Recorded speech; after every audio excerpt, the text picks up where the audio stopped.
Hi guys. Okay, so in this video, we are going to look at the formation of ionic compounds and the nomenclature. So we are going to cover the concept of octet rule, the formation of cations, the formation of anions, and we're going to look at the Lewis structures, as well as writing the formula of binary ionic compounds and the naming of that. So let's get to it.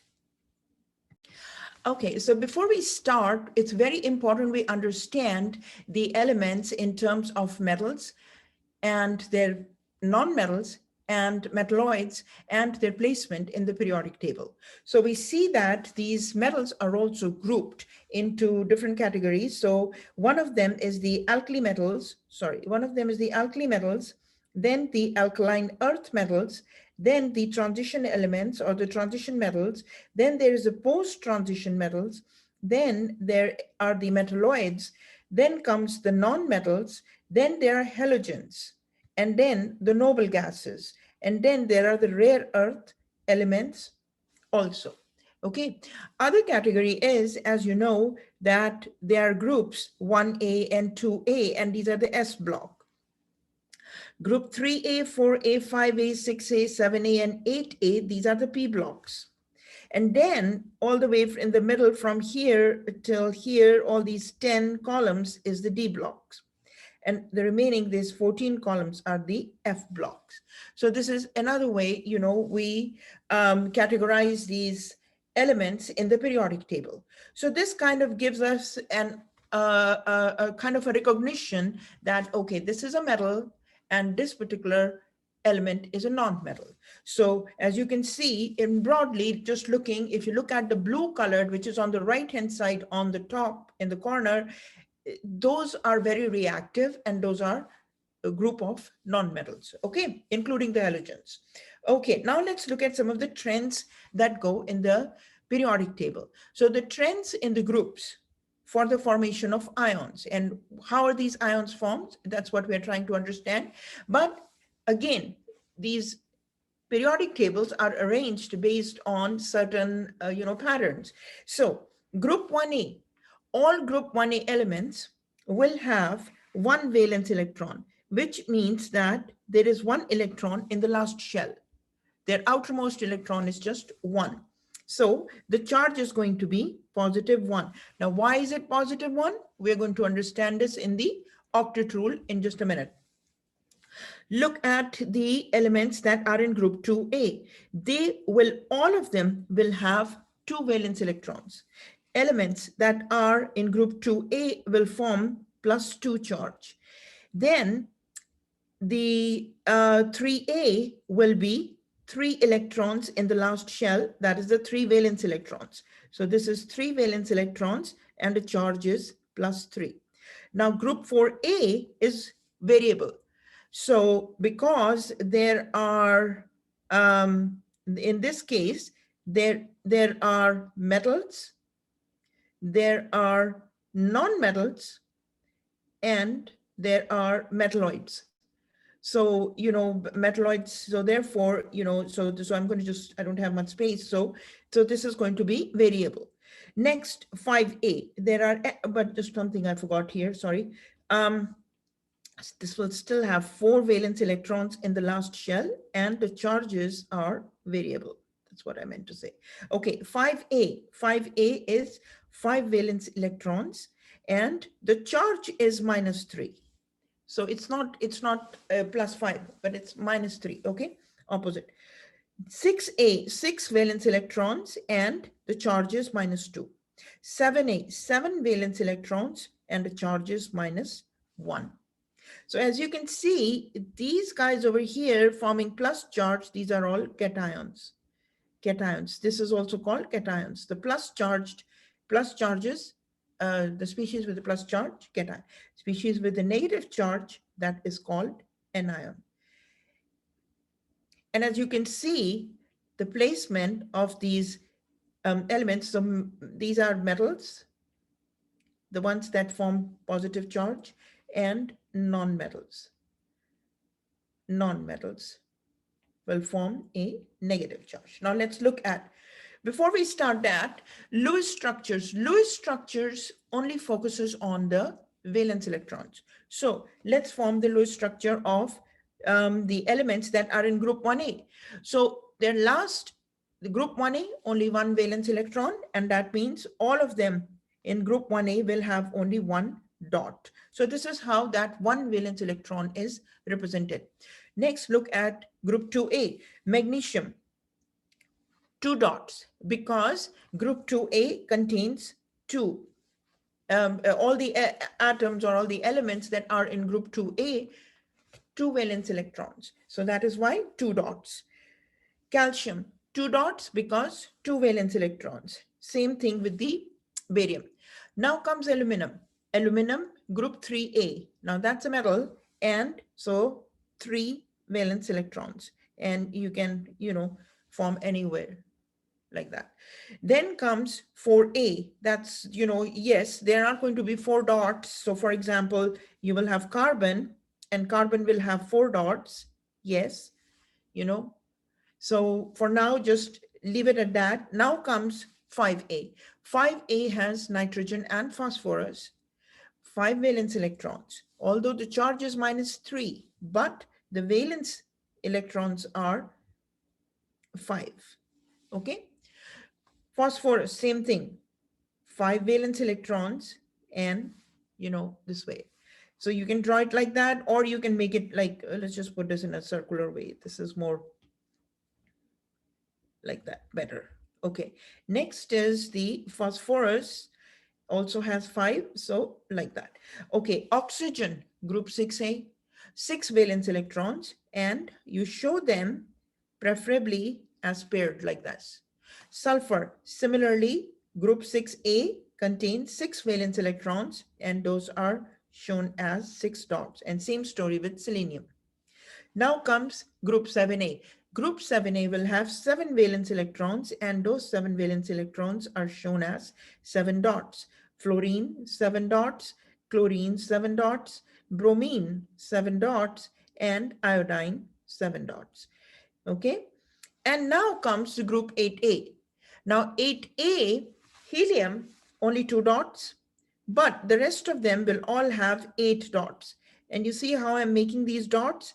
I'm putting them as pairs. So there's a concept of lone pairs, that goes in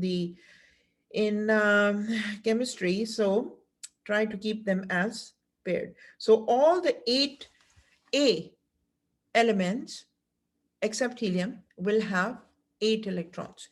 Now, you see this pattern here? These are the noble gases, and that's the end of it. They are like in the end. And so in other words, let's say lithium, beryllium, boron, carbon, nitrogen, oxygen, fluorine, neon. Once you reach neon, a next row starts. So once you reach every, in a row, towards the end, once you reach the noble gas, start the next row. Okay, so that's one, octet rule is that every atom wants to have the electronic configuration like that of the nearest noble gas. Now the nearest noble gas could be, which is right, 1 or 2 or 3 columns closer, or it could be 1 period above. So we're going to look into it here. So for example, and this also relates to having commonly 8 electrons in the last shell.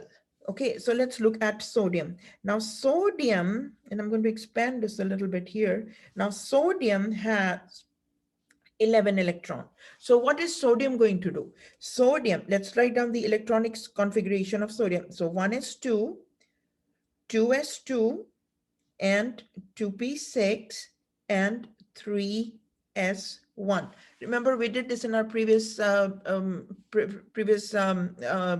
video also. So sodium is in group 3. No, sorry, sodium is in, in row 3, S block, first column. Okay, so this is, this is how you determine the placement also. Okay, so anyways, here is your sodium. Now here, look at the inner core. The inner core is these 10 electrons. 2 plus 2 plus 6 is 10. And this 10 electrons relate to neon, and neon is a noble gas. Okay, so fine, we can draw the Lewis structure of sodium. In this way, Lewis structure of sodium is Na with one dot. Okay, and that one dot is basically this, that S3S1, that one electron. So there's another thing I would like to also show is, and that is the orbital diagram. So just focus on that one also. Here is the orbital diagram. An orbital diagram actually shows the placement. So let's, of the last electrons, how they are placed. So here's the inner core of neon, and here is this 3s1 electron, 3s1. Okay, and that is of sodium. This is of sodium. So this is actually sodium. So here's the thing. Either that electron can be paired, or it is better if that electron is lost. Why? Because then the inner core of neon, which looks like neon, not of neon, but which looks like neon, or which has, with the electronic configuration is similar to neon, that is going to get exposed. So we talk about that every atom wants to look like the nearest noble gas. So here you have the sodium minus that one electron, and here's the sodium is 11. So when it minus that one electron, it acquires a negative charge, a positive charge, plus one charge, and it becomes sodium 10. And the sodium 10 is equal to neon, is equivalent to neon, the nearest noble gas. Okay. So it is preferred that sodium loses that one electron so that its inner core, which is similar to neon, gets exposed. So that is about the electronic configuration. Now about the octet rule. Octet rule is about 8 electrons. So where are those 8 electrons? Right here, 2 plus 6. So in other words, when sodium loses this one electron, when that electron is gone, right? This electron is shown here in this case as that one dot. So then sodium has got now 10 electrons, and those 10 electrons will look like the nearest noble gas, neon. But in that nearest noble gas, this is the outermost shell. So that is 2 plus 2 plus 6 is 8. So you see that now the inner core will have 8 electrons, and that's a happy state for sodium. So once again, this is how it is getting. Sodium now with its positive charge, right? So this is the electronic configuration of sodium now. 1s2, 2s2, and 2p6. So here is your sodium with its 8 electrons, 2 plus 6, 8 electrons in the last shell. This becomes the last shell now because 3s is empty now after losing that one electron. Okay, so this is the 8 electrons, and these 8 electrons give that octet to it, okay, which in really is the noble gas configuration. Okay, so now in olden books, or a very old model is also drawn, and if that helps you to understand. So this is the nucleus, and this nucleus, and this also helps you to understand why sodium gets a plus one charge. So here is this nucleus of sodium, and this nucleus of sodium contains 11 protons. Okay, 11 protons, and sodium is 11 protons, and let's leave the neutrons yet. So here is your inner core, like the nucleus, and so outside the nucleus. Okay, so the first shell can hold a maximum of 2 electrons. The second shell maximum of 8 electrons. And then comes the third shell.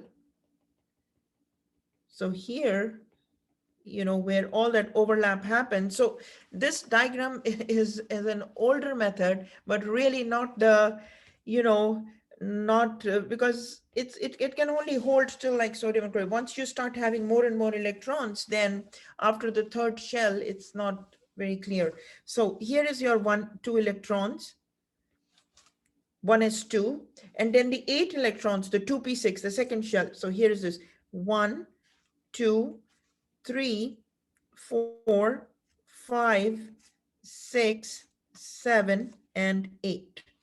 Okay, so 8 electrons are in the second shell, and then the last electron has only 1 electron. Okay, so here your sodium is losing when it loses this electron leaves. When this electron, or in other words, when this is the valence electrons, when the valence electron leaves, then what happens? Then 8 electrons in the second shell, you know, become the valence electrons. Okay, so that is the octet rule, where this is how an atom acquires those 8 electrons.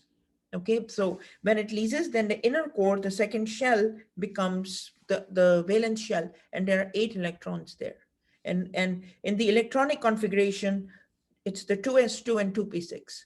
So 1, 2, 3, 4, 5, 6, 7, 8. Okay, so these 8 electrons. So that's the octet rule. Okay, now that's for sodium. Now there's something else also, 11 protons. And overall, how many electrons are left now? So 11 protons, and you are left with like a total of, in this case, once that electron leaves, so sodium, and here's your sodium ion. Here there are 11 protons, and there are 11 electrons. In this case, there are 11 protons still. That is not changing, but with the loss of 1 electron, now there is 10 electrons. So in this case, yes, there is no charge in this situation when the electron was not lost. But once the electron is lost, that's how sodium gets +1 charge, is that 1 extra proton is now becoming very, you know, like prominent. So it begins to dominate, okay, with its charge. So here we will have +1 charge. That +1 charge is coming from there. So this is the octet rule with regards to sodium. Now let's look at the situation with chlorine. Okay, chlorine is 17. Okay, so here's your chlorine 17, 1s2, 2s2, 2p6, 3s2, and 3p5. Now, why did I stop at 3p5? Third row, p block, fifth column. Okay, besides that, if you add these, you add 2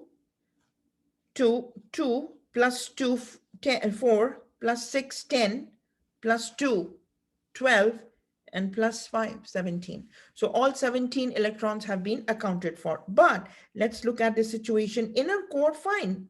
Inner core is that of neon, which is okay. That's fine. But look at, so these 10 electrons, but look at this here. 3s2 and 3p5 is these 7 electrons.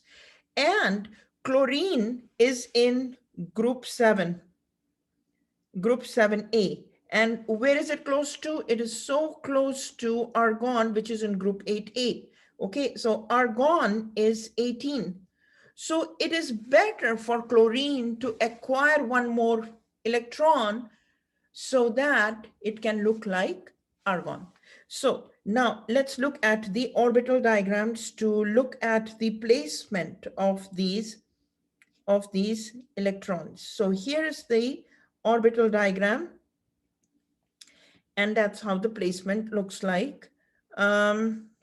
Here you have, so neon, so this is chlorine 17, and here is your neon 10, okay? And then comes the 3s2 and 3p5. Remember, p orbitals have, this is the p, this is the 3s, and this is the 3p. 3 orbitals in p. So here, so 3s2 is this. You fill it up like that. That's a 3s2, and that's 3p5 is 1, 2, 3, 4, and 5. So now pay attention to this. How many electrons are unpaired? So there is only one unpaired electrons. One unpaired electron. So what is the driving force behind chlorine? It will acquire that one electron. That's why it has a very high electronegativity also, because it's desperate to look like argon. And so what is it going to do now? So this chlorine, it wants to look like argon 18. So this chlorine is going to add one more electron, okay? And it can capture from anywhere from the surroundings. If it is close to sodium, sodium is giving away that one electron. And if it is close to, anything, so it will take away that one electron so that it looks like argon. And that's what it wants to look like. So chlorines, now look at this, 7 electrons are right here. These are the 7 electrons. So when it adds that one more electron, it becomes chlorines 8 and happy. But it has that one negative charge. Okay, it acquires that one negative charge. And where does that one electron go? This one electron that it acquires comes here and it just sits here. Okay, and then that one extra electron then makes it, is responsible for the charge. Okay, it causes that charge of -1. Okay, so that one electron, one electron comes and it paired. So the driving force is to pair that one electron. Okay, so one electron, I'm going to just erase this now because I can show this, later, but that's the driving force to pair that one electron. Okay, so that's one thing. Now, so this is now equivalent to argon 18. Okay, and argon, if you look at argon has 18 electrons, and argon is 1s2, 2s2, 2p6, 3s2, and 3p6. Okay, and now that means all its orbitals are occupied. So this is your 3s2 and this is 3p6. And so this is all occupied. So here is your 1, 2. So this is 1, 2, 3, 4, 5, and 6. All right, so this is for argon. But now comes chlorine with its one negative charge. Then how does it look like? Exactly like argon. Let's see. Argon, so one negative charge is, so this is basically 17 electrons plus one more electron. So we are going to place 18 electrons and the placement is exactly like argon. So 1s2, 2s2, 2p6, 3s2, and 3p6.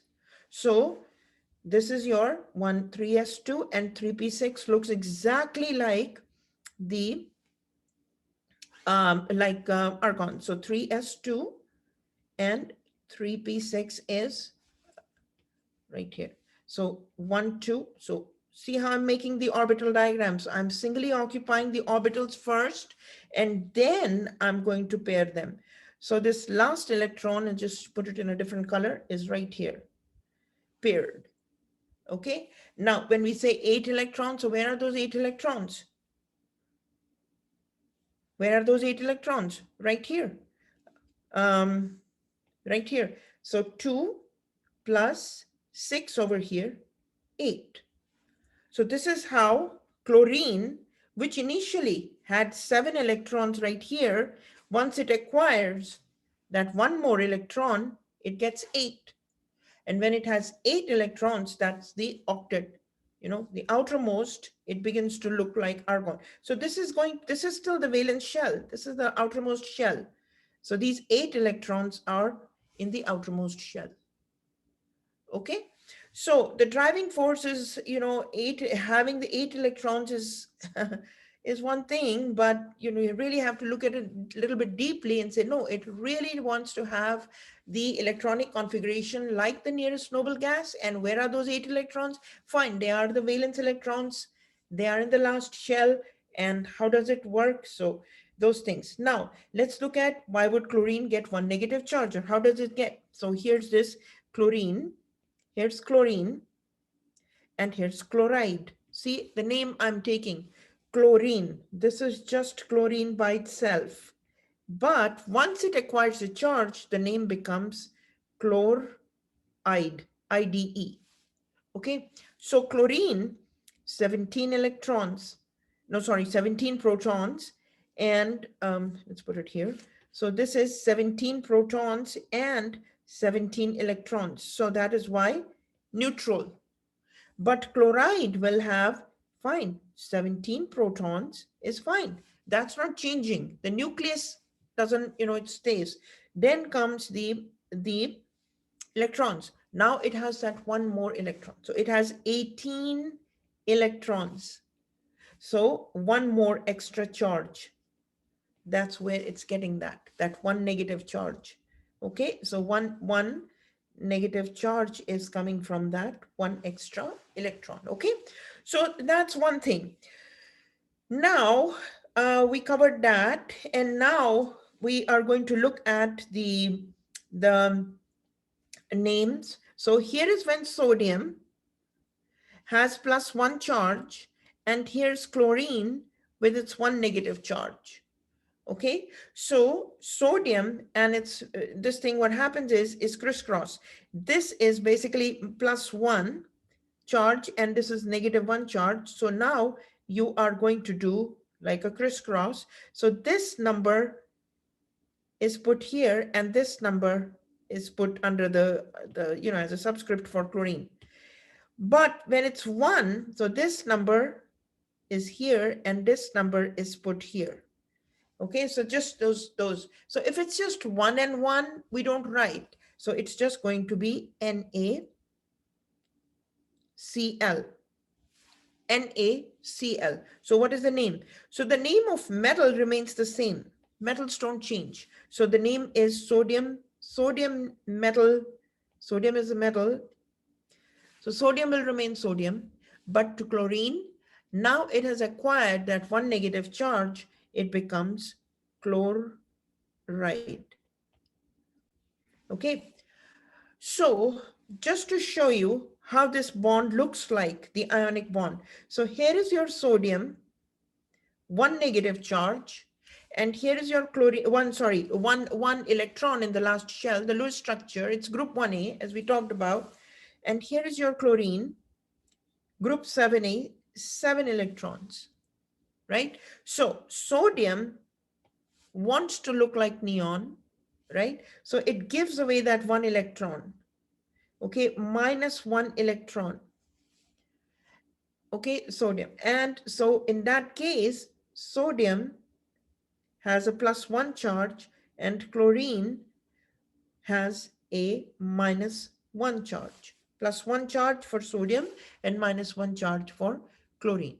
Okay, so this is how they do the you know, the ionic bond form. So in reality, sodium, see, always remember one thing, that positive and negative, there is attraction in these charged species. So in this case, sodium is cation and chlorine with a negative charge is called anion. So cations and anions, it's not that they give away one electron and then they just do their own thing. No, fine, they're happy to be like a nearest noble gas. But the thing is that um, they don't really go away. So every sodium with its positive charge is going to get surrounded by a certain number of chloride ions. Okay, and this is in a crystalline fashion. It's a crystal structure. And you can do this little experiment at home also. You can take a table salt, right? Your table salt at home, sodium chloride. And if you have access to a microscope, right? Try to see that table salt under the microscope. And when you look at it, you know, it's very beautiful crystals, you know, crystals, very beautiful. So, and I mean, it's just a, you know, just showing you that, but it's like, it's a very crystalline, you know, formation. So this is how they're arranged. And again, I mean, I'm just showing it as a very simple example, but it's again, how many chlorides are around, how many sodiums, all depends on the size and, you know, different types of forces, ionic forces, you know, Coulomb's forces, atomic radius, all those things come into play. So let's look at now that every chloride ion is again surrounded by the sodium ions. So again, this is in a crystalline pattern. And so this is what makes these, you know, ionic compounds very compact also because of that internal crystalline arrangement, you know. So when you fall, I mean, they shatter, you know, so they cannot be made into thin sheets, but they can shatter. So this is the crystalline arrangement. Okay. So this was a basic theory behind it. Now let's look at a few more examples of ionic compounds. So some more examples, and then we're going to look at the naming.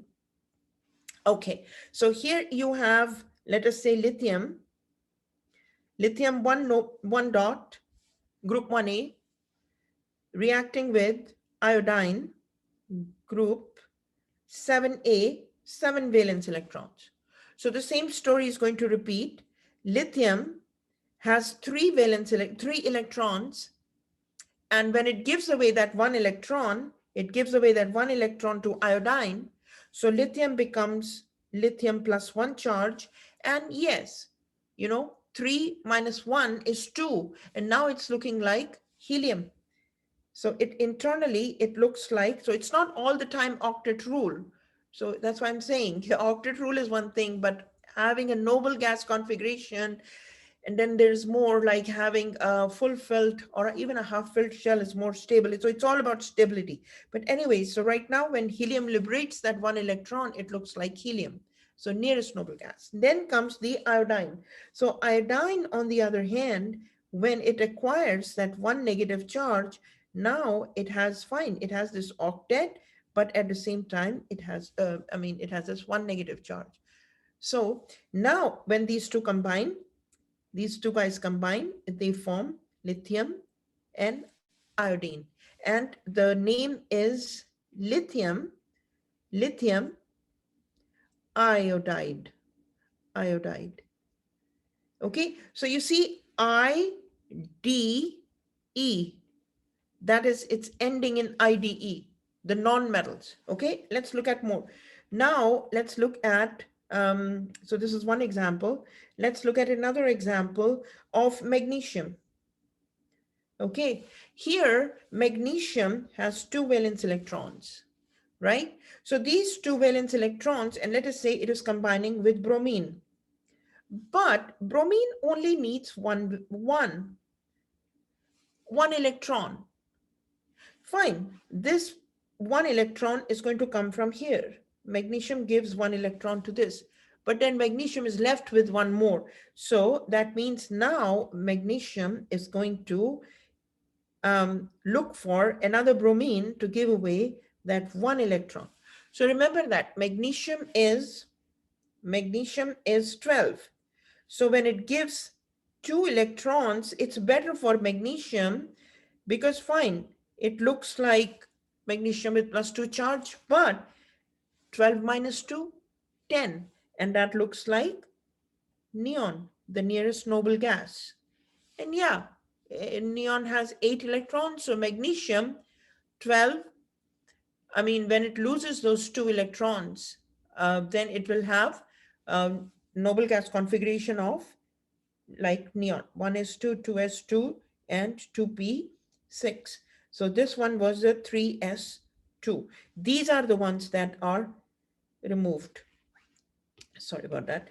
These are the ones, these 3s2, these guys are the ones that are removed or given away. Okay, so removed.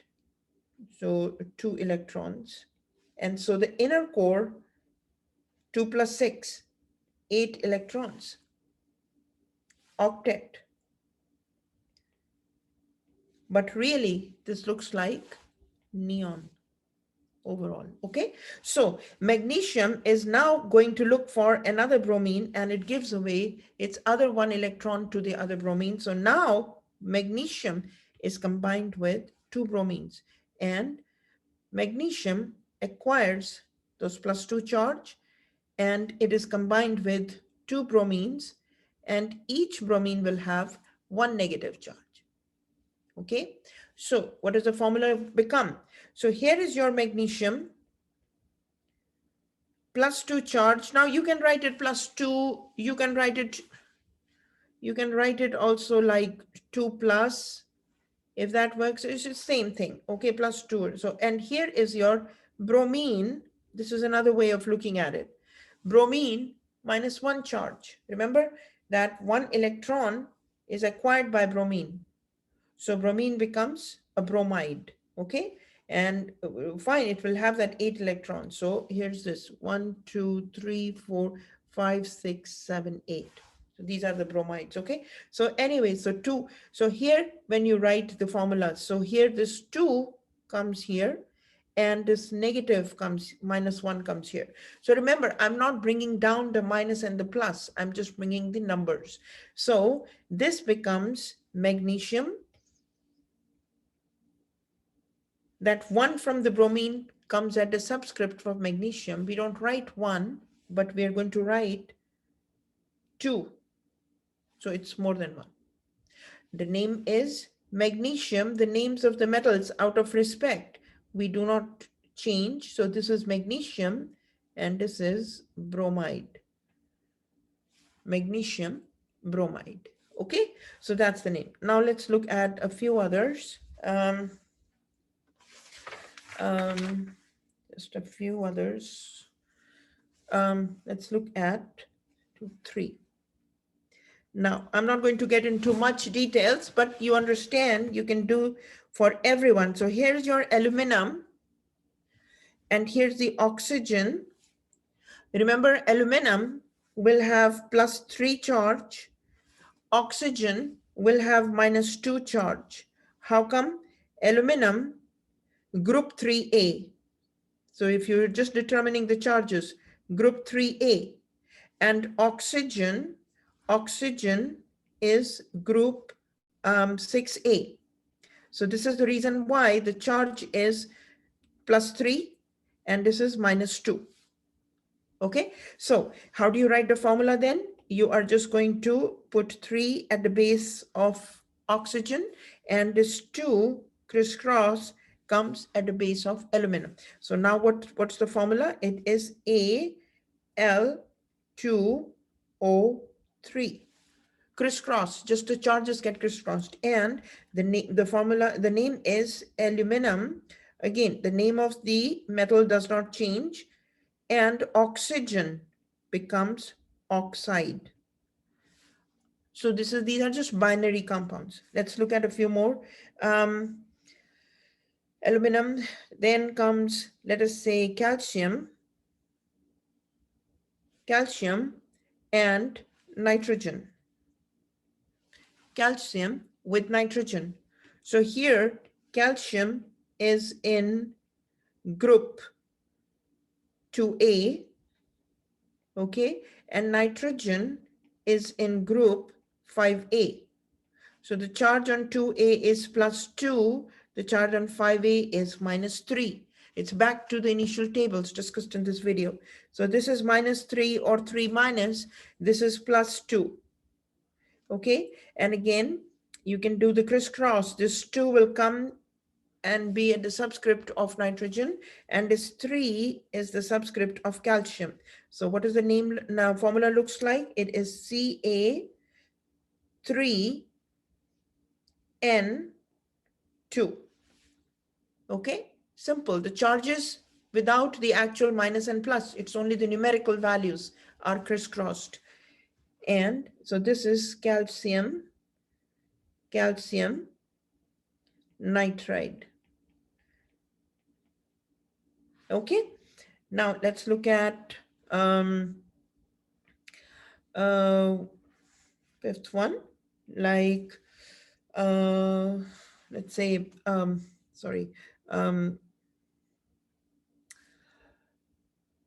potassium and sulfur. Okay, so here potassium, remember the symbol potassium, and it's very important also when you're naming the binary ionic compounds.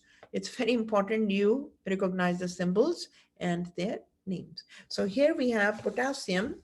Okay, we have potassium K, and this is in group 1A. Group 1A. Okay, so when this is in group 1A, the charge is +1. Back to our first table. Okay, sulfur on the other hand, S stands for sulfur. S. Sulfur is in group 6A, but the charge is -2. Group 6A, 6 valence electrons is fine. 6 valence electrons, but the charge is -2. Okay, now you have -2 here, +1 here. So remember, 1 we don't write. We bring it down here just to show you, but we don't write 1. So it's just the numerical values are. So here you have potassium K2S. And what is the name? Potassium sulfide. Okay, so I'm going to end it here. So we covered here, just quickly going back, review. So we looked at how to write the formula, know the charges, and how to write the formula, how to write the name. This is one thing. Then we discussed the octet rule in detail. And so what is this octet rule? It's not just 8 electrons. It's like, I don't want to give half knowledge. It's really the electronic configuration that relates to the noble gases. Okay, so helium does not follow the octet rule. So lithium is not going to follow the octet rule. Okay, so that's one thing. Then, so we have to look at, which electrons are being removed, which ones are left behind, how much the electronic configuration looks like. So we talked about that. Then we looked at the crystal structure, which relates to the ionic compounds. Then why do the electrons and the protons, why do the atoms get plus charge and why do they get a minus charge? And it relates to how many protons are there and how many electrons are there, and which one is going to overall collective charge, of those is going to dominate the atom. Okay. Then we looked at the orbital diagrams, right? How to write the orbital diagrams. So orbital diagram of, so this one was of sodium. Sodium 11. So that's the orbital diagram of that. Then we looked at the low structures of all the elements. Then we looked at the general trends, with respect to the charges. And it's very important you recognize the metals and the non-metals. So for the ionic bonds, so we looked at the binary ionic compounds. Okay, binary ionic compounds. When we say binary ionic compounds, that means that the metal and the non-metal are forming the ionic bond, and that is by the transfer of electrons. Okay, so when the electrons are given away, cations are formed, and when the electrons are accepted, anions are formed. Okay, so here we see that the metals are going to always give away the electrons, give away electrons, and non-metals are going to always take in the electrons that the metals are giving, and the driving force is the octet rule. Okay, so the rest is all practice, and I hope you guys found it easy. Thank you for watching.